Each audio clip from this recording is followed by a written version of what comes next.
Assalamualaikum warahmatullahi wabarakatuh. Alhamdulillah rabbil alamin, hamdan katsiran tayyiban mubarakan fi kama yuhibbu rabbuna wa yarda. Asyhadu an la ilaha illallah wahdahu la syarika lah wa asyhadu anna Muhammadan abduhu wa rasuluh.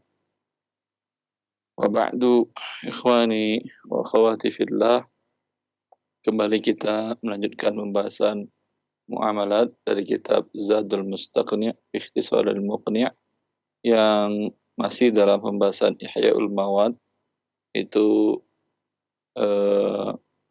membuat tanah menjadi produktif dan dengan demikian tanah menjadi milik orang yang mengelola baru. Yang sebelumnya telah kita jelaskan, boleh pada tanah yang sifatnya dathirah, tanah yang sudah tidak dipergunakan lagi dan tidak ada, sudah ditinggalkan lama, kemudian tanah itu tidak dikelola dia dan tidak ada tanda-tanda menunjukkan bahwa dia dimiliki oleh orang tersebut, maka ini boleh Anda kelola dan boleh Anda miliki, ya, dengan beberapa catatan cara memilikinya yang sekarang akan kita jelaskan penjelasan hal tersebut. Tafadhal Ustaz. Bismillah, qala muallif rahimahullahu ta'ala wa yumlaku bil ihya'i ma qurba min amirin illam yata'allaqu bi maslahatihi. Dan seseorang dikatakan dapat mengelola tanah yang tidak produktif yang Yumlak ya Syekh, dimiliki. memiliki tanah yang mati atau yang tidak produktif dengan mengelolanya ma qurba min amirin, lokasi tanah tersebut dekat dengan bangunan, illam yata'allaqu bi maslahatihi, apabila tidak ada keterkaitan dengan kemaslahatan pemilik bangunan tersebut. Ya. Wa yumlaku bil ihya'i ma qaruba min amir. Kalau tadi adalah tanah dathirah yang jauh dari perkampungan. Kalau yang dekat dari perkampungan bagaimana? Bisa juga nggak dihidupkan? Kalau umpamanya berbatasan, ini tanah ada bangunan di situ. Ya, bangunan itu ada orangnya walaupun dia sekali sebulan ke sana atau sekali 2 bulan. Yang penting ada pemiliknya. Di sampingnya atau di depannya atau di belakangnya berbatasan langsung, itu dia tidak kelola. Dia biarkan saja. Dan tidak ada pemilik sebelumnya. Ya, Anda tanya seperti sekarang ke pihak Badan Pertanahan, tidak ada pemilik. Ya, bolehkah ini Anda ambil dengan cara Anda hidupkan, dengan produktifkan, dengan Anda bangun di atasnya bangunan, atau Anda tanam tanaman, tergantung tujuannya untuk apa. Mu'allif mengatakan boleh jika tidak berkaitan dengan maslahat orang yang tadi. Kalau tadi yang tanah yang dia hidupkan hanya batasannya dia beri pagar setinggi 1 meter atau 1,5 meter atau kawat berduri menunjukkan itu milik dia. Yang samping, depan, belakang, kanan, kiri dia biarkannya dan pun dia tidak pergunakan. Kalau dia pergunakan umpamanya untuk parkiran kendaraannya atau hewannya, kandang hewannya, berarti ini milik dia. Atau tempat dia buang sampah itu milik dia. Tetapi tidak ada hubungan maslahat untuk dia. Mobilnya di dalam semuanya, hewannya di dalam pagar semuanya. Walaupun ini samping dari tanah yang ada pemiliknya, ini boleh juga Anda produktifkan dan Anda miliki. Wasil Syekh. Qala mu'allif rahimahullahu ta'ala wa man ahata mawatan aw hafara bi'ran fawasala ila al-ma'i aw ajrahu ilaihi min 'ainin wa nahwiha aw habasahu anhu liyuzra'a faqad ahyahu. Dan siapa yang membangun dinding di tanah kosong, aw hafara bi'ran fawasala ila al-ma', atau dia menggali sumur untuk diambil airnya atau dialirkan airnya, aw ajrahu ilaihi min 'ainin wa nahwiha, atau dia mengalirkan, membuat aliran air dari mata air atau semisalnya, au habasahu anhu, atau dia tahan air tersebut atau membuat bendungan liyuzra'a faqad ahya'u, untuk pengairan tanaman, maka dia telah mengelola atau menghidupkannya. Ya. Bagaimana cara menghidupkan tanah tersebut? Ya, di sini mu'allif menjelaskan beberapa bentuk cara untuk menghidupkannya. Pertama adalah ahata mawatan.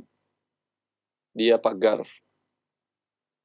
Ya, pergi dia ke daerah suatu tempat. Ya, di sana tidak ada perkampungan, lalu datang ke sana dia, kemudian dia pagar dengan kawat berduri. Ini dengan cara dia memagar ini tanah menjadi milik dia. Au hafara bi'ran. Atau bagaimana lagi cara memilikinya? Yaitu dengan dia gali sumur. Kalau alhamdulillah di negara kita menggali sumur bukan sesuatu hal yang membutuhkan biaya dan tenaga yang terlalu besar, sesuai dengan tempatnya, umpamanya tempat yang banyak sumber air. Kalau di negara seperti di Arab Saudi, itu untuk mendapatkan air bisa sampai ratusan meter untuk baru ketemu air. Maka di sana biaya penggalian sumur sangat mahal. Sekarang Anda umpamanya pergi ke tanah tadi, lalu Anda gali sekitar 5 meter, alhamdulillah ketemu air. Tawassala ilal ma, maka sampai kepada air. Maksudnya sampai pada air, dengan Anda gali itu menjadi milik Anda. Sumur pertama milik Anda. Yang sekitarnya bagaimana? Nanti ada penjelasan mu'allif. Sekitarnya menjadi milik Anda juga dengan meteran yang dengan hasta atau meteran tertentu, nanti kita jelaskan perkataan mu'allif. Au ajrahu ilaihi min ainin wa nahwiha. Atau orang ini mengalirkan ke dalam tanah itu air dari sumber mata air atau sejenisnya. Ya, pergi dia di sebagian daerah kan ada tanah yang tidak dilewati air. Pergi dia ke tempat sungai, dan sungai itu umpamanya dari dataran tinggi turun, maka dia alirkan air ke sana. Kalau sekarang mungkin dengan pipa, kalau dulu mungkin dengan bambu. Dia belah bambu, kemudian batasan-batasan luas bambu dia bersihkan sehingga seperti pipa, setengah pipa. Lalu diberinya umpamanya kaki sampai ke tanah tadi, mengalir air tadi. Maka tanah yang sudah dialiri air ini menjadi miliknya. Ini cara yang ketiga untuk menjadi milik. Au habasahu anhu liyuzra' faqad ahyahu. Atau air ditahan di atas tanah itu, ya. Kalau tadi tidak mengalir air situ, kalau di sini tanah mengalir air walaupun tidak deras. Kalau deras sungai mungkin nggak mungkin dia miliki. Jadi kalau kebutuhan untuk laut atau untuk ikan nanti akan dijelaskan oleh mu'allif. Ada air mengalir lewat tidak besar. Lalu air itu ditahannya dengan ditinggikan bagian ke bawahnya sehingga air tertahan di sekitar tanah itu. Maka tanah ini juga sudah diproduktifkan dia dan menjadi milik orang yang melakukan hal ini. Wasil Syekh. Naam, Ustaz. Wa yamliku harimal bi'ri al-adiyah 50 dhira'an min kulli janibin wa harimal badiyah nisfaha. Dan tanah dimiliki wa yamliku harimal bi'ri al-adiyah, dan seorang memiliki lahan di sekitar bi'ar, yaitu sumur yang digali kembali sepanjang atau seluas 50 dhira', 50 dhira'an dari setiap sisinya. Dan tanah sekitar sumur yang baru digali nisfaha, setengah dari 50 dhira'. Ya. Jadi kita katakan bahwa tanah dimiliki dengan dia menggali sumur. Bila dia gali sumur, kemudian mendapat ada air keluar, maka tanah ini menjadi milik dia. Sumur jelas milik dia. Tanah milik dia radius berapa? Di sini mu'allif mengatakan al-adiyah, sumur tua, sumur yang lama. Artinya dulu pernah ada sumur, kemudian tidak diurusin. Airnya pun sudah mengering, hampir-hampir tidak ada lagi. Maka datang seseorang, kemudian digali ulang oleh dia di situ. Digali ulang oleh dia di situ. Maka sekarang sumur menjadi milik dia dan radius 50 hasta. 50 hasta sekitar 25 meter ke depan, kiri, kanan, belakang, ke seluruh sisi itu milik yang orang yang menghidupkan sumur yang mati ini. Adiyah ini bukan berarti adi, tapi nisbah kepada kaum Ad, yaitu kaum yang tua yang dulu pernah tinggal di Jazirah Arab. Ya. Wa harimil badiyati nisfa. Adapun tanah yang dimiliki oleh sumur yang baru dia gali. Kalau tadi sumur tua kemudian dihidupkannya lagi, dia dapat 50 zira, 25 meter radius 50 meter milik dia. 25 meter milik dia atau 50 hasta. Kalau dia baru menggali pertama kali, tidak ada sumur-sumurnya di situ, maka yang dia miliki radius 25 hasta atau 12,5 meter. Ya, kenapa berbeda? Wallahu a'lam. Ada asar dari sebagian sahabat dalam hal ini. Kalau yang lama berarti dia sudah memiliki 25 hasta yang lama. Ketika dia hidupkan kembali dapat lagi nambah 25 hasta lagi. Ya, sehingga dia memiliki sebanyak 50 meter. Afwan Ustaz, saya kira cukup dulu. Alhamdulillah, jazakumullah khair atas syarah dan penjelasan yang disampaikan oleh Ustaz terkait dengan beberapa poin syarat-syarat di antara syarat-syarat pengelolaan menghidupkan tanah yang tidak produktif, ya. Dan untuk pendalaman materi kita berikan kesempatan untuk sesi tanya jawab. Silakan bagi Anda yang ingin bertanya secara langsung. Kami harap pertanyaan berkesesuaian dengan pembahasan dan terkait dengan muamal secara umum. Kita terima untuk satu penelpon yang pertama, silakan. Baik, halo. Silakan, sudah masuk. Waalaikumsalam warahmatullahi. Dengan siapa, akhi, di mana? Ya, dengan hamba Allah di Makassar, Ustaz. Baik, silakan, akhi. Ya. Ini silakan. Ya, ini ada titipan dari pertanyaan dari teman Ana, Ustaz. Nah. Ya, ini katanya, Ustaz, Ana mau bertanya tentang pekerjaan Ana, Ustaz. Ana bekerja di salah satu perusahaan swasta yang bekerja sama dengan bank konvensional sebagai mitra atau jasa untuk menyortir uang bank dan membantu melakukan perbaikan mesin ATM dan pengisian ATM. Apakah ini termasuk ta'awun dalam keburukan dan bermaksud terhadap Allah? Ya Allah ta'ala alam, ini termasuk tentunya. Karena dengan adanya jasanya tadi, tambah keuangan riba tadi, eksis atau bisa mereka melaksanakan tugas-tugasnya. Demikian akhi jawabannya, cukup jelas insyaallah. Oh ya, oke. Nah. Ini bisa satu lagi, Ustaz. Baik, silakan. Ini apakah bisa mengambil pinjaman uang di bank untuk membayar hutang? Mengambil pinjaman uang untuk membayar hutang, ya? Iya, baik. Bang. Kita akan simak jawabannya, silakan Ustaz. Kalau di bank syariah tentu tidak ada namanya pinjaman uang. Karena mereka tentu ingin dapatkan keuntungan. Dan pinjaman tidak boleh mendapatkan keuntungan dalam syariat.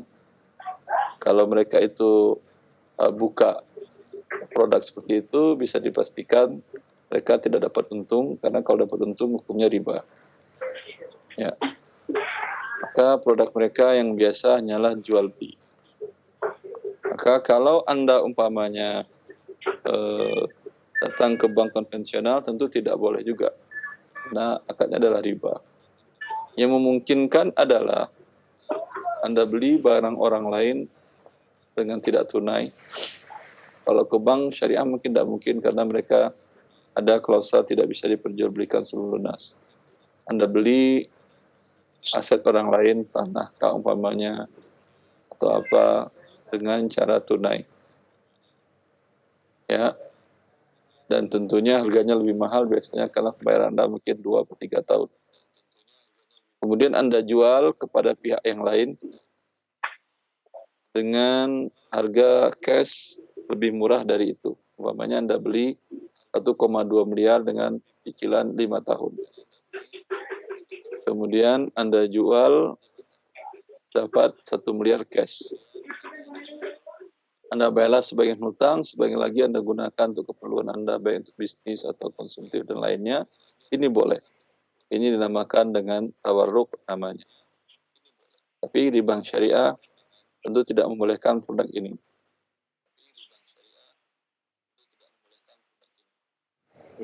Oke, syukron Ustaz. Assalamualaikum warahmatullahi wabarakatuh. Waalaikumsalam Salam. warahmatullahi wabarakatuh. Jazakallah khair akhi, pendengar kita di Makassar. Barakallahu fiik. Baik, kita berikan kesempatan yang kedua. Kita angkat kembali atau kita sapa kembali penanya berikutnya. Halo. Silakan sudah masuk. Halo, Assalamualaikum. Waalaikumsalam warahmatullahi wabarakatuh. Dengan siapa di mana? Dengan Ibu Lisa di Kalimantan. Ibu Risa di Kalimantan. Silakan Ibu, pertanyaannya. Kakak saya suaminya meninggal.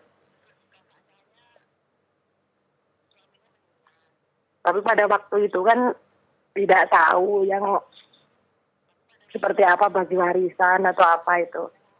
Benar. Jadi kami sekarang ini kan kami sudah mengenal sunnah. Jadi sekarang kami ini mau pindah penjelasan. Yang tanah 1 bidang itu sudah dijual oleh kakak saya seharga 80 juta. Kemudian yang sisanya itu dihibahkan ke anak angkatnya. Kakak saya tidak mempunyai seorang anak. Halo? Iya, lanjut. Pertanyaannya Umu. Ya, di mana itu Ustaz? Apakah seperti apa pembagian yang sisa dari harta kakak saya itu? Suaminya yang meninggal. Suaminya ini Ibu, orang tuanya masih hidup. Sudah meninggal? Orang tua suami sudah meninggal. Ya, orang tua suami sudah meninggal. Saudara laki-laki, saudara perempuan suami masih hidup. Masih hidup. Ya. Istri cuma dapat 1/4 dari semua harta suami. Separuh. Harta itu, apakah di harta itu ada milik istri? Milik istri. Istrinya dulu tuh pekerja juga, ikut cari uang juga, pekerja. Suami Kira-kira sakit, suami sakit, yang menafkahi selama suami sakit itu istri. Aset-aset yang ada yang milik suami, ada yang milik istri, atau semuanya milik suami, atau semuanya milik istri? Yang paling milik istri, yang lain milik suami, ada yang milik istri. Yang milik istri tentu tidak dibagi waris. Oh iya. Milik dia semuanya. Tapi Yang milik suami punya anak yang dulu. Sebentar. Suami punya anak dari istri sebelumnya. Ya, istri sebelumnya. Ya. Maka dari harta suami ini, istri hanya mendapatkan 1/4. Iya. Maaf. Suaminya punya anak kan ya? Iya. Berarti istri dapat 1/8. Yang anaknya? Istrinya Umu. Istri. Istri Iya. 1/8. Iya. 1/8. Anaknya dari istri sebelumnya ada berapa orang, laki berapa perempuan? Perempuan ada 1. Laki-laki? 2. 1 perempuan, 2 anak laki. Ya, maka hartanya 1/8, kemudian 7/8 dibagi untuk anak laki, anak perempuan dengan pembagian 4, 5 dibagi 5, 8 bagi 5 kali 5, 40, kemudian 5/40, kemudian 7, anak perempuan dapat 7, anak laki-laki dapat 14. Harta suami tadi, Bu, dibagi 40 bagian. Catat 40 bagian. 40 bagian, Ustaz. Ya, istrinya atau kakak Anda dapat 5/40. Oh, 5 per Kalau tadi dijualnya 80 juta, berarti dia mendapatkan 10 juta. mendapatkan 20 juta. 10 juta. 10 juta.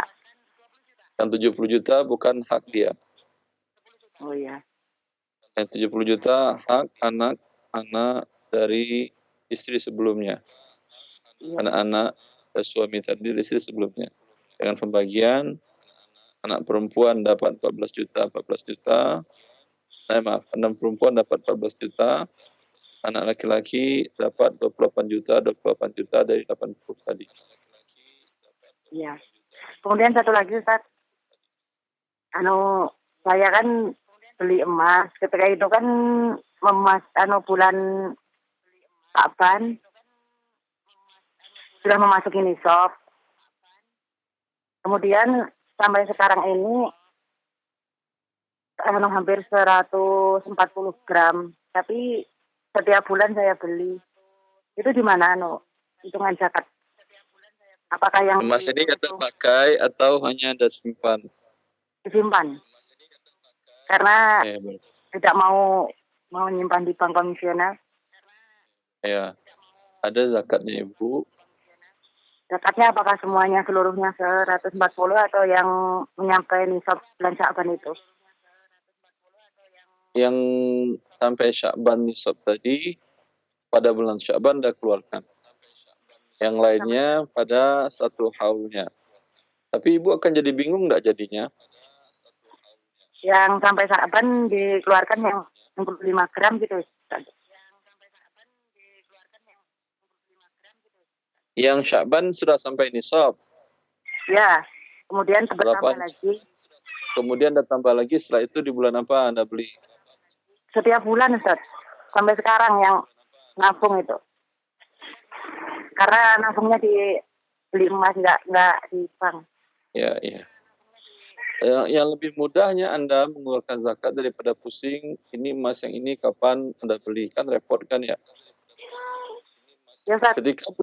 Ketika bulan Sya'ban masuk, Ya. ingat Rabiul Awal. Jadi Sya'ban.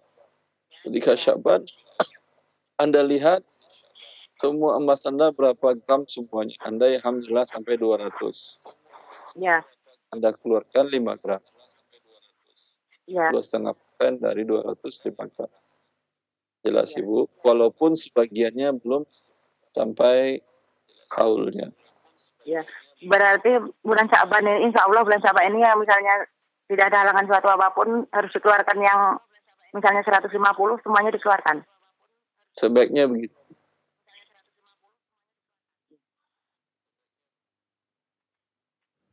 Cukup? Baik, alhamdulillah. Jazakumullah khair. Jazakumullah khair wa jazakillah khair pada umum yang bertanya, dan alhamdulillah jawaban sudah disampaikan oleh Ustaz secara terperinci dan jelas. Barakallahu fiik. Kita berikan kesempatan yang ketiga bagi Anda yang ingin bertanya dan terkait dengan bab pagi ini, pembahasan Ihyaul Mawat, yaitu menghidupkan dan mengelola tanah yang tidak produktif. Kita berikan kesempatan kembali di line telepon. Halo. Assalamualaikum. Waalaikumsalam warahmatullahi. Dengan siapa di mana? Hamba Allah di Jambi. Di Jambi, Pak. Silakan. Ya. Begini, Ustaz. Saya punya tanah yang tidak produktif. Jadi itu berbentuk rawa atau payau. Kemudian ada yang mau beli. Katanya mau dicari emasnya gitu. Jadi secara manual mau dicari emas secara masyarakat gitu, Tad. Istilahnya kalau di Jambi itu didompeng gitu, Tad. Jadi mau saya tanyakan bagaimana hasil penjualannya itu. Halal apa gimana gitu, Tad. Anda menjual tanah aja atau Anda hitung emasnya? Ya, jadi tanah itu dijual sekaligus tanahnya, Tad. Ya, Anda menjual tanahnya aja atau Anda hitung emasnya juga? Dijual tanahnya dengan emasnya, segala sesuatunya dijual gitu, Tad. Iya. Kalau Anda bisa mendatangkan ahli, tapi tentu butuh biaya. Ya, tapi daripada Anda enak, tenang, artinya nanti khawatir Anda jual dengan tanah saja. Ya, saya nggak tahu ada emas atau tidak. Yang jelas ini tanah rawa. Ya, saya jual sekian 10 juta atau sekian ratus juta harganya. Iya. Ternyata dalamnya emasnya ada 100 kilo. Berarti sudah 100 miliar. Anda jual tadi cuma 100 juta. Ya kan, menyesal Anda nanti kan ya. Ya. Atau Anda jual mahal. Anda bilang ini emasnya banyak kata Anda. Ya, Anda jual umpamanya kalaulah rawa biasa harganya umpamanya mungkin 20 juta, Anda jual 200 juta. Ternyata orang itu beli 200 juta dan dia cari-cari emasnya nggak ketemu seperti yang dia bayangkan. Iya. Kan rugi juga dia, berarti gharornya kan lumayan besar. Iya. Ya. Kalau Anda jual tanah saja dengan harga tanah, tidak ada masalah. Tapi kalau ingin Anda ikutkan emasnya, sebaiknya Anda datang, kalau tidak salah, di Antam ada ini. Aneka tambang. Tapi saya nggak tahu mereka mau atau tidak ke tanah masyarakat untuk melakukan riset penelitian berapa perkiraan cadangan emas ada atau tidak. Iya. Karena dalam beberapa kasus ada juga sebagian jamaah mengatakan tanah saya di sekitar situ kayaknya banyak emas. Ya, bolehkah saya menggali emasnya atau menjualnya dengan harga emas dalamnya? Saya katakan coba cek dulu. Dia cek ke aneka tambang, ternyata karena setahu saya mereka ya aneka tambang mempunyai peta emas itu tersebut. Ya, atau kalau tidak menggunakan jasa aneka tambang, jasa yang ahli dalam geologi dalam tanah tadi, ya, yang bisa menjadi rujukan. Sehingga Anda menjualnya tidak menyesal nantinya, tidak menyesal karena harga Anda lebih rendah, atau juga tidak membuat orang menyesal karena Anda harga lebih tinggi. Tapi kalau Anda jual apa adanya, secara syar'inya boleh. Secara hukum fikihnya boleh, tapi khawatirnya Anda nanti menyesal. Demikian Bapak. Jelas? Jelas? Iya, Atau begini, jadi lebih baik bagi dua saja.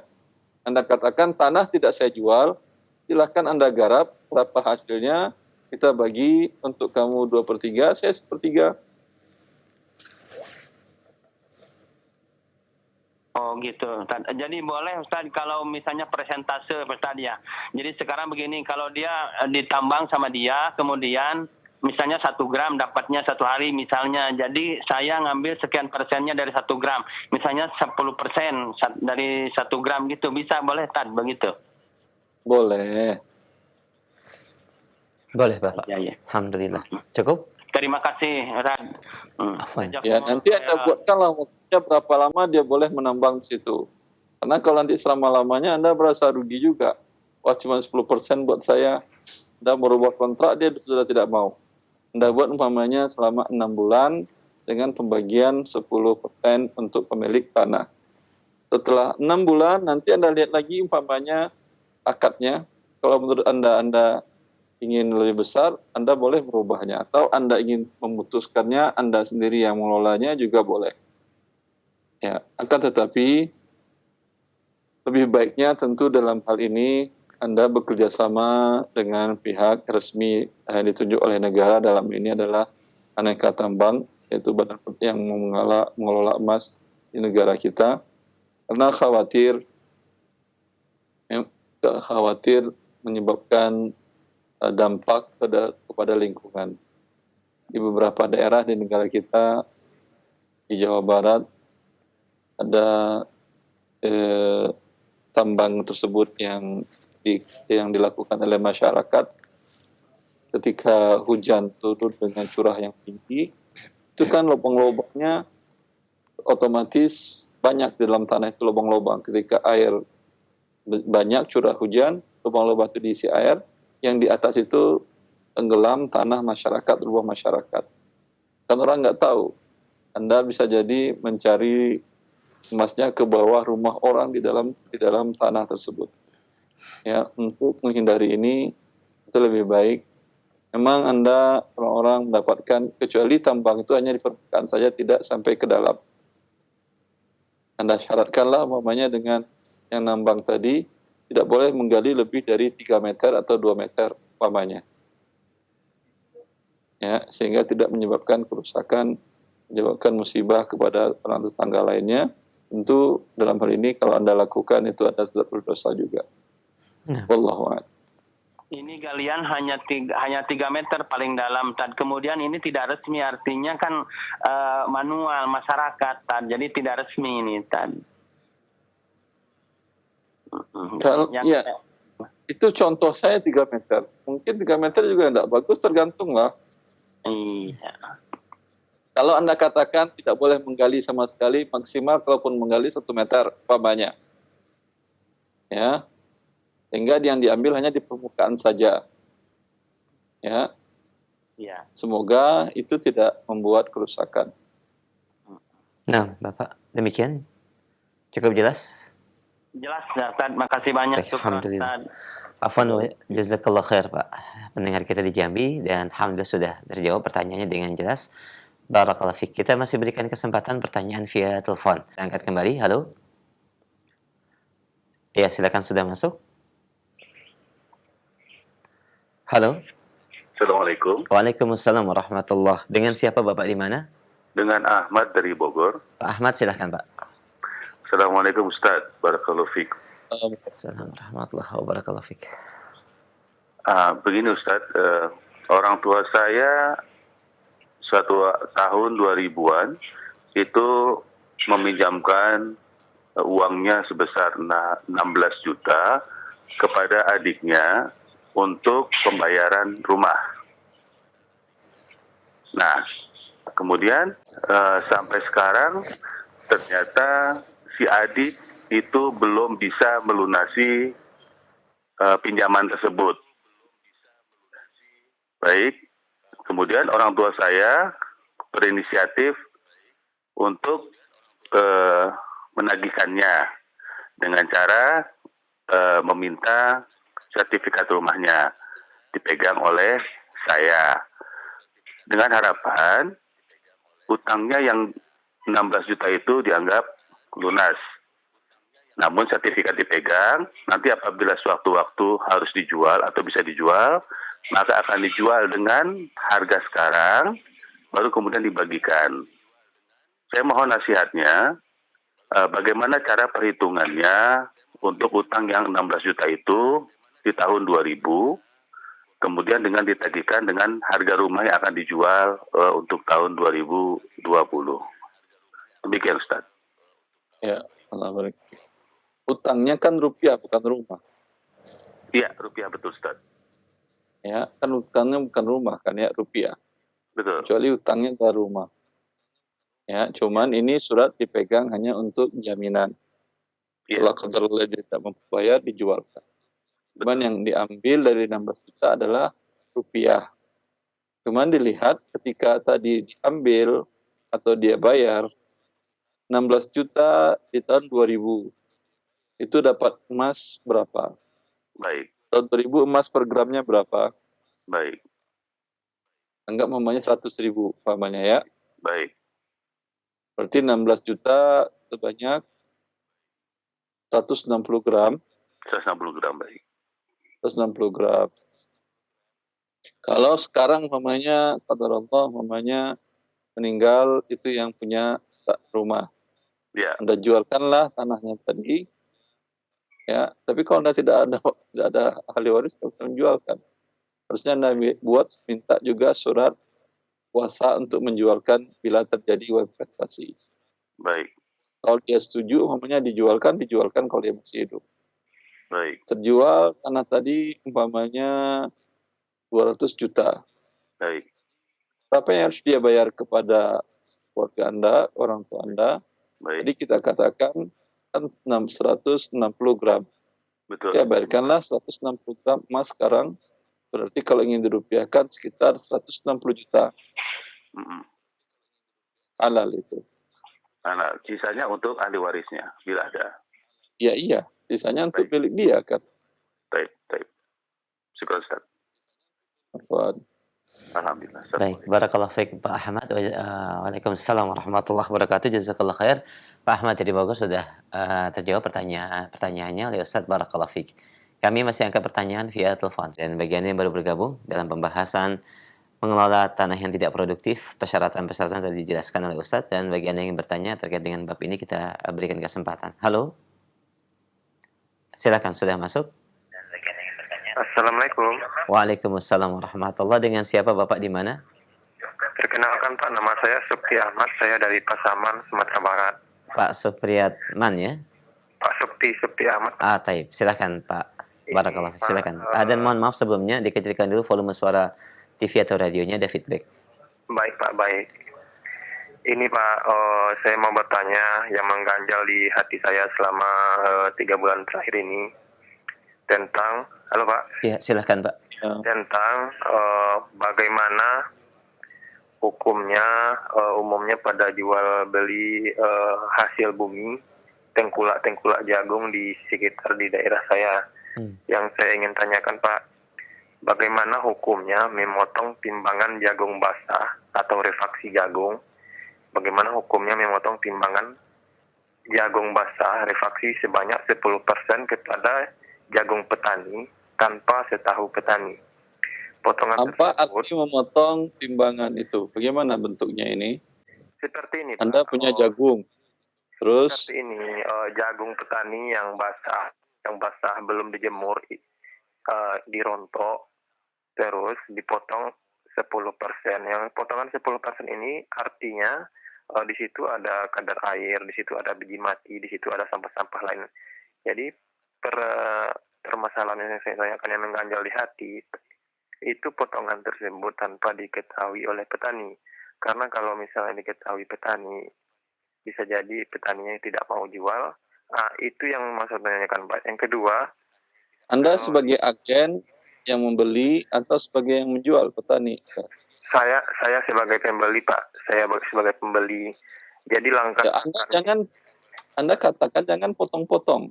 Anda katakan saya beli ini per kilonya sekian. Timbangannya tetap. Cuman Anda harganya lebih rendah. Kalau dia mengatakan, Pak, kami jualnya kesimpulan harganya lebih tinggi, ya silahkan, tidak ada masalah. Tapi kalau kalian seperti ini Pak ya, kita ini yang mengganjal hati saya, mungkin dalam 2 bulan ini saya cari Ustadz, memang belum dapat, saya mau konsultasikan. Jadi jagung ini kan memang yang laku dijual itu kan jagung kering. Seumpama kita jemur jagung tersebut, memang untuk kesusutannya itu sampai 20%. Jadi di sini kita 10% toki menanggung, 10% kurang lebih petani menanggung gitu Pak. Kalau kita timbang basah, kalau timbang kering itu pun banyak Pak, kekurangannya. Di antaranya kalau hari hujan kita jemur dari 3 orang punya jagung lah di lahan penyebar kita. Nanti kalau hujan nanti bisa bercampur itu Pak. Jadi kalau di Anda mau beli dalam keadaan basah atau kering, itu terserah Anda. Mau beli dalam keadaan basah atau kering? Coba. Jawab dulu pertanyaan saya. Saya yang basah. Iya, yang basah. Misalnya yang basah, Pak. Anda mau beli basah? Iya. Ya. Sudah Anda tentukan harganya. Jadi Anda katakan sekian harganya. Ya, jadi seperti ini Pak. Ini kan harus akan dikasihlah jawaban yang supaya kita bisa mengamalkannya yang Pak, untuk sampai gimana pertanggungjawabannya gitu Pak. Terus masalah harga itu adalah keredoan kedua belah pihak. Iya. Ya. Kalau Ya. petani redho menjual kepada Anda dengan harga sekian, halal bagi Anda membeli. Kalau Anda redho membelinya dengan harga sekian, halal juga Anda beli. Petani halal menjual, Anda menjual membeli. Iya. Jelas?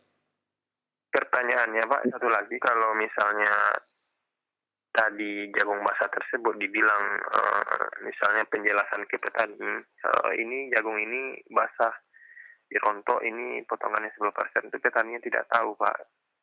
Anda tidak potong-potong. Anda tinggal beli dengan harga sekian. Redho atau tidak dia? Kira-kira itu enggak petani dengan harga sekian? Anda umpamanya tahu, petani juga tahu, Anda beritahukan juga tidak masalah. Harga di pasaran umpamanya per kilo sekarang 50.000 jagung. Tapi itu jagung kering. Jelas? Ini Pak basah, saya nggak berani 50 kilo, 50.000 per kilo. Saya beraninya 40.000. Petaninya mau atau tidak? Jadi Pak, yang Jawab pertanyaan saya, petaninya mau atau tidak? rata-rata kalau memang dibilang seperti itu, petani tidak mau Pak. Tidak mau ya sudah, berarti dia tidak redho. Kalau dia tidak redho, tak boleh Anda tipu. Tetapi ini Pak, satu lagi yang apa kan, tetap kita bilang sama petani, ini kita di gudang kita ini, jagung ini tetap ada potongan gitu Pak. Potongan wajibnya ada.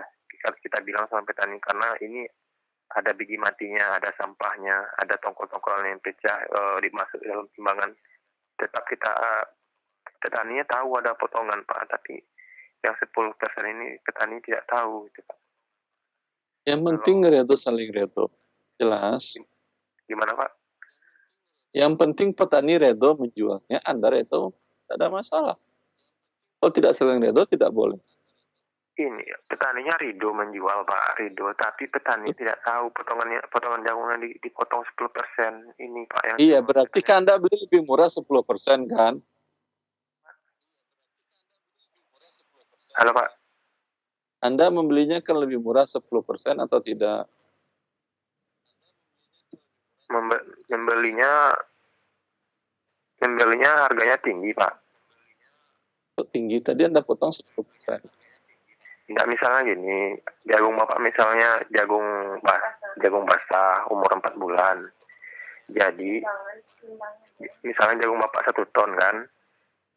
Halo Pak. Iya, silakan Pak. Terus? Misalnya jagung Bapak 1 ton. Usia jagung Bapak itu 4 bulan. Jadi, jagung yang Bapak saya dirontok ini dipotong 10%, berarti 100 kilo Pak. Berarti versinya jagung Bapak ini 900 kilo lagi. Dengan harga yang tinggi Pak.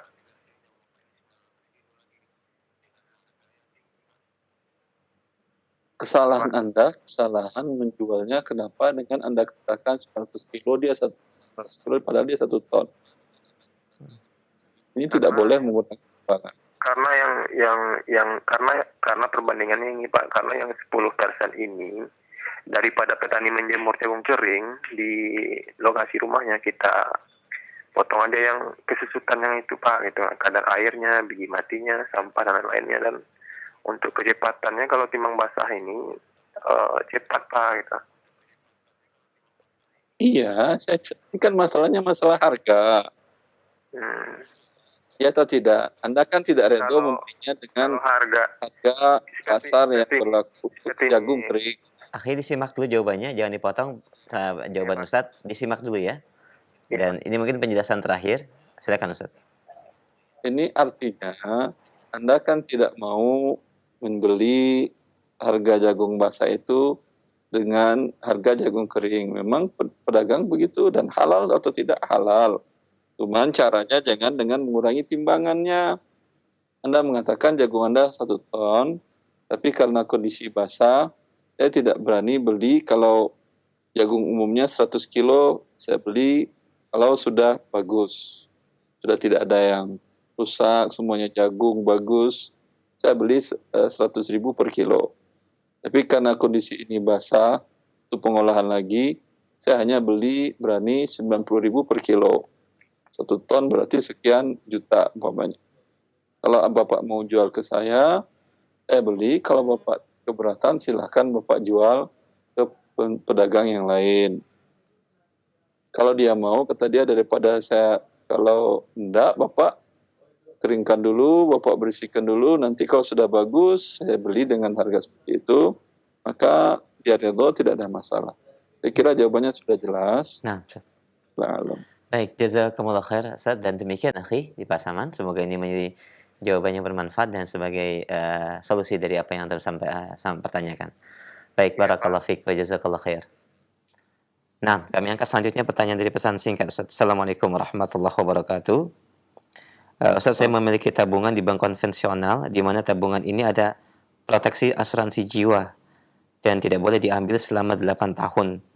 Saya berniat hanya untuk menabung saja, Ustaz, tidak mempergunakan asuransi jiwanya. Apakah ini diperbolehkan, Ustaz? Sudah berjalan atau belum? Lam yuzkar, Ustaz. Kalau belum berjalan, haram Anda buka tabungan di bank konvensional. Apa? Karena pertama di sana ada persyaratan bahwa Anda mendapatkan bunga, yaitu mendapatkan riba dari tabungan tadi. Kemudian yang kedua, dana Anda akan diputar mereka untuk usaha ribanya, dipinjamkan dengan cara ribawi lagi kepada pihak yang membutuhkan dana. Maka dengan itulah mereka hidup dari riba, dari yang diberikannya kepada yang penabung, kosan, dan mengambil riba dari para debitur yang meminjam dananya. Kalau sudah terjadi, yang harus Anda lakukan bertobat kepada Allah Azza wa Jalla dan tarik dana Anda kembali. Walaupun mereka potong sekian persen, lebih baik daripada Anda selamanya berbuat riba selama 8 tahun. Tidak ada yang bisa memastikan apakah dia akan hidup 8 tahun lagi atau tidak. Karena bila itu belum Anda lakukan, berarti Anda wafat dalam keadaan berbuat riba, belum bertobat, karena persyaratan taubat dari riba adalah berhenti dari berbuat riba. Berhenti tentu Anda tutup rekening tadi, itu namanya berhenti. Maka kalau belum berhenti dan Anda wafat dalam keadaan itu, berarti wafat dalam keadaan berbuat riba, Allah ancam dengan neraka yang lama di dalamnya. Barakallahu fiik, jazakallahu khair atas jawabannya. Dan demikian pendengar yang bertanya, semoga ini menjadi pencerahan yang bermanfaat. Barakallahu fiik. Kami angkat kembali pertanyaan yang berikutnya. Assalamualaikum warahmatullahi wabarakatuh. Ustaz bertanya, bolehkah seseorang menjual motor atau mobil secara tidak tunai, tanpa riba, akan tetapi dia menahan BPKB sebagai jaminan hutangnya, Ustaz? Jazakallahu khair. Boleh.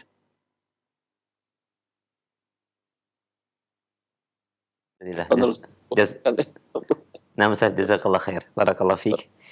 Kami angkat kembali pertanyaan berikutnya. Assalamualaikum warahmatullahi wabarakatuh. Ustaz, bolehkah uang bunga dari bank dibelikan mobil ambulans untuk kepentingan umum, Ustaz? Jazakallahu khair.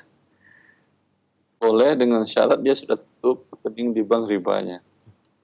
Dia bertobat kepada Allah, tidak akan mengulangi perbuatan riba, kemudian membersihkan bunga riba itu, dia belikan ambulans, boleh. Baik, Ustaz, jazakallahu khair atas jawabannya. Kembali kami angkat pertanyaan dari pesan singkat. Assalamualaikum warahmatullahi wabarakatuh. Bagaimanakah hukum, Ustaz, hukumnya menerima warisan dari orang tua yang penghasilannya hanya dari bank kerjanya, Ustaz? Jazakallahu khair. Ya, Allah Ta'ala alam, kembali khilaf para ulama dalam hal ini. Sebagian ulama mengatakan dalam ini tergantung orang tua tadi, dia tahu bahwa bekerja di bank riba haram atau tidak. Ya, andai di waktu itu belum ada dakwah yang menyampaikan bahwa bekerja di bank riba adalah haram, sehingga dia tidak tahu hukumnya haram, berarti harta itu halal di tangan dia. Dan harta halal tangan dia, halal dia wariskan. Tapi andai dia mengetahui bahwa bekerja di situ haram dan dia masih bekerja, dan kemudian qadar Allah dia wafat dan belum resign, maka harta semenjak dia tahu haram untuk diwariskan, itu diberikan kepada fakir miskin. Wallahu a'lam. Alhamdulillah, jazakallahu khair atas jawabannya, Ustaz. Barakallahu fiik. Kami angkat kembali pertanyaan berikutnya. dari pesan singkat kembali. Assalamualaikum warahmatullahi wabarakatuh. Ustaz, bagaimanakah hukum menerima dana bantuan dari pejabat yang mau mencalonkan jabatan tertentu di pemerintahan dengan alasan dia memberikan sedekah? Apakah uang ini halal, Ustaz, untuk kami terima? Jazakallah khair. Sedekah tapi ada syubhatnya. Kalaulah tidak dalam kondisi seperti ini, awal-awal sebelum dia mencalonkan, dia sudah bersedekah juga, sekarang dia juga bersedekah, itu tidak ada masalah. Tapi dia tidak pernah bersedekah kepada masyarakat, sekarang dia baru bersedekah. Maka ini sedekah yang dia mengharapkan imbalan, dia dipilih. Maka ini bagian riswah. Si calon tadi memberikan riswah, si masyarakat yang menerima adalah penerima riswah. Dan Nabi mengatakan, ar-rashi wal murtashi finnar, wal-ra'ish bainahuma. Pemberi riswah, penerima riswah, dan perantara riswah semuanya dalam neraka.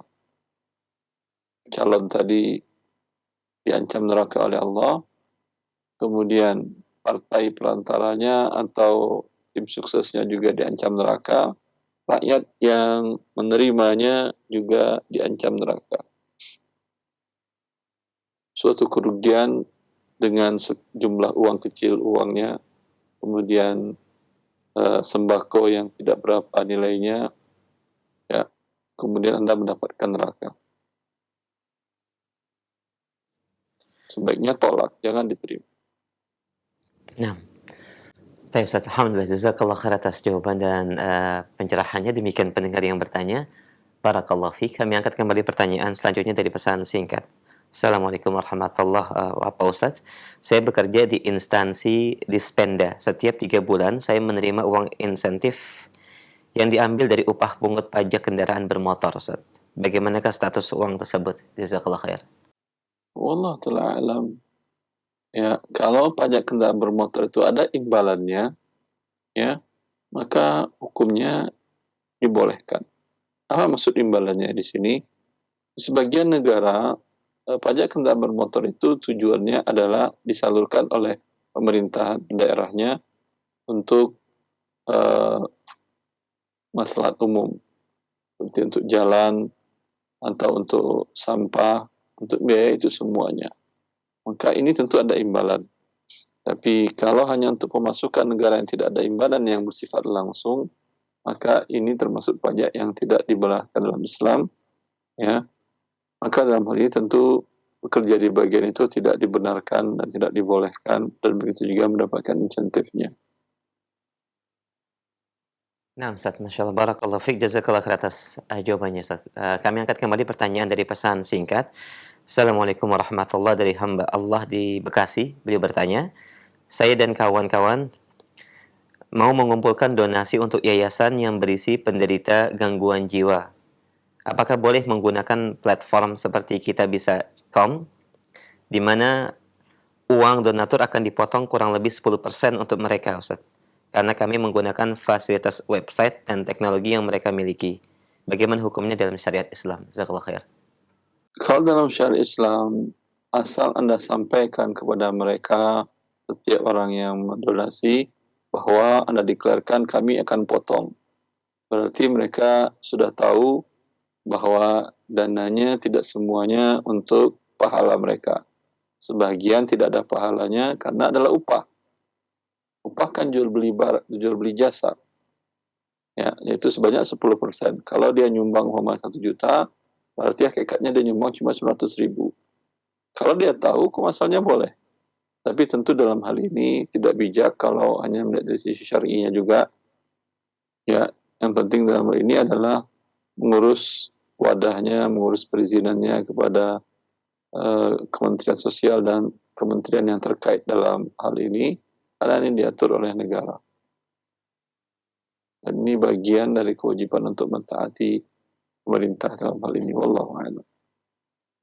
Nah, Ustaz, Masya Allah, jazakallah khair atas jawaban dan pencerahannya. Demikian pendengar yang bertanya di Bekasi. Barakallah fiik. Satu pertanyaan pesan singkat kami angkat sebelum kami terima kembali via telepon. Assalamualaikum warahmatullahi wabarakatuh. Ustaz, mohon pencerahannya. Kami seorang guru honor di sekolah swasta, bekerja dari jam 7 sampai jam 14, jam 2 siang, dan kami diberi tambahan tugas mengajar eskul di tengah-tengah jam tersebut, Ustadz. Apakah boleh kami menerima tunjangan gaji dari mengajar eskul tersebut? Jazakallah khair. Ekskulnya di yayasan itu juga berarti Naam, Ustadz. tidak ada masalah kalau yayasan yang memberikan tunjangan lebih itu. Nah, alhamdulillah. Jazakallah khair, Ustadz. Demikian pendengar yang bertanya, barakallah fiik. Kami berikan kesempatan via telepon. Kita angkat kembali. Halo. Silahkan, sudah masuk. Assalamualaikum. Waalaikumsalam warahmatullahi wabarakatuh. Dengan siapa Umu di mana? Dengan Ibu Dinda. Di mana? Bogor. Di Bogor. Silahkan Ibu. Silahkan. Ya. Selamat pagi Ustaz. Selamat pagi Bang. Assalamualaikum. Ini, saya punya permasalahan. Nah, Waktu itu saya pernah tanyakan ke Pak Ustaz, tapi saya kurang paham. Jadi awalnya begini Pak Ustaz, saya tuh pernah transaksi jual beli. Jadi waktu itu sebetulnya bukan jual beli, saya tuh sistem kontrak. Yang punya Sebentar. Tadi Ibu mengatakan saya pernah jual beli, tapi bukan jual beli tapi sistem kontrak. Maksudnya apa Ibu? Jadi begini, maaf Pak Ustadz, dari awal saya runut ya. Pertama saya kontrak di tempat itu 1 petak. Kontrak apa? Kontrak apa? Kenapa Pak Ustadz? Apa Ibu kontrak? Rumah kah, gedung kah, tanah kah, apartemen atau apa?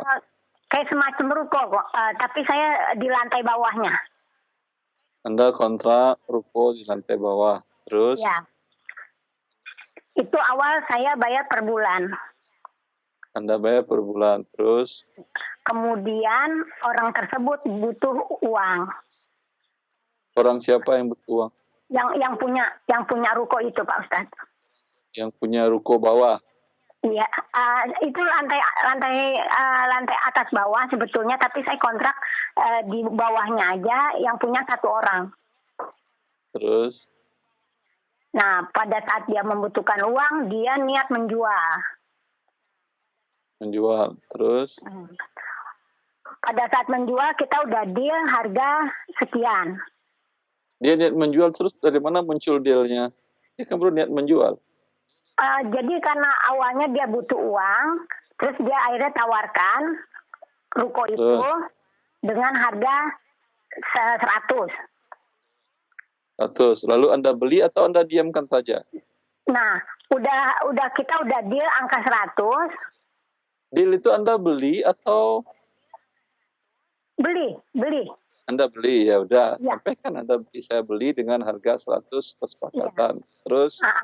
Terus kan karena saya minta surat-suratnya, karena saya harus mengurus surat juga ke Badan Pertanahan, dia tidak bisa memberikan syarat itu. Bentar. Anda beli lantai 1 aja, lantai 2-nya siapa yang beli? Iya, saya semua. Jadi lantai atas bawah itu saya yang semua. Anda beli di lantai 1 dan atas? Iya. Terus? Udah gitu, saya minta surat-surat perjanjian untuk kepengurusan surat. Nah, dia tidak bisa memenuhi, Pak Ustadz. Terus? Karena tidak bisa terpenuhi, akhirnya berubah status. Batal itu jual beli? Batal jual beli, dia minta gadai. Gadai? Dia pinjam uang ke Anda? Jadi uang yang separuh saya setorkan itu jadi sistem gadai, udah masuk. Harusnya kan tadi deal Anda bayar. Ada yang ketinggalan bersama Anda. Langsung main gadai. Anda tadi deal harga 100, Anda bayar 50 juta, begitu? Iya, separuhnya. Dengan perjanjian separuh. Pelan-pelan. Anda bayar 50 juta. 50 juta lagi nanti kalau sudah selesai balik nama. Betul Pak Ustadz. Terus? Di pertengahan jalan kami meminta surat-surat tidak bisa dipenuhi. Tidak bisa balik nama? Saya minta persyaratan suratnya aja untuk saya urus ke tingkat berikutnya. Istilahnya sampai akte jual beli. Terus? Nah, dia tidak bisa memenuhi, akhirnya dari pihak yang penjual itu muncullah gadai, nggak jadi dijual. Anda setuju? Sebetulnya awalnya nggak setuju karena saya niatnya jual beli. Kalau tidak awalnya nggak setuju, sekarang setuju, pada saat itu Anda setuju atau tidak ketika dia bilang gadai? Karena saya tidak setuju sebetulnya karena gadai, karena dia tidak bisa memenuhi persyaratan yang kita minta. Akhirnya dia jawab ya dan tidak aja, Ibu. Ya. Anda setuju atau tidak pada saat dia minta gadai? Tidak setuju, Pak Ustadz. Tidak setuju berarti tetap jual beli. Batal. Iya, harusnya. Tapi karena dari pihak sana memaksakan dan muncul angka 2, dia minta tenggang waktu 2 tahun. Apa yang 2 tahun? Kembalian uang? Iya, tapi saya itu keberatan sebetulnya. Saya memang niatnya mau jual beli, tapi dia munculkan gadai. Pinjam uang? Iya, akhirnya dia pinjam uang. Yang setahu saya kalau 2 tahun. Iya, yang setahu saya yang namanya gadai itu apa yang kita tempatkan itu kan harus ada jaminan. Terus? Tapi dari pihak sana nggak mau. Itu secara hukum agama itu gimana ya Pak Ustadz? Karena saya sholat di situ, ambil air wudhu di situ. Itu kalau saya masih perpanjang itu hukumnya riba atau gimana? Dan gimana cara jalan keluarnya itu Pak Ustadz? Anda hitung sewanya berapa per tahun ruko itu? Per bulan 500.000 per bulan. 500.000 sisa uang Anda didiakan uang Anda dia 50 juta. Iya betul Pak Ustadz. Berarti cukup untuk 20 tahun. 20 bulan lah kan ya? Ya pokoknya per dia bulan 500.000 berarti 50 juta itu berapa bulan? Ya pokoknya dia 100 bulan kan ya? Bentar dulu, 100 bulan.